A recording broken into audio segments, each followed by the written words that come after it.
Welcome to AppyPie Connect, a no-code platform that integrates the apps you use and automates your workflows.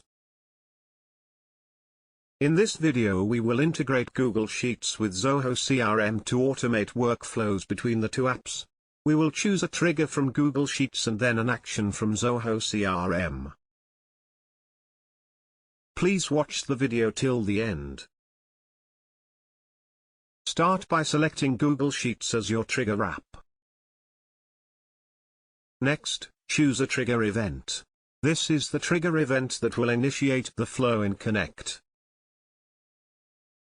Select the one that will fit your needs. Now select Zoho CRM as your action app. Next, choose an action event. This is the event that will initiate the flow in Connect.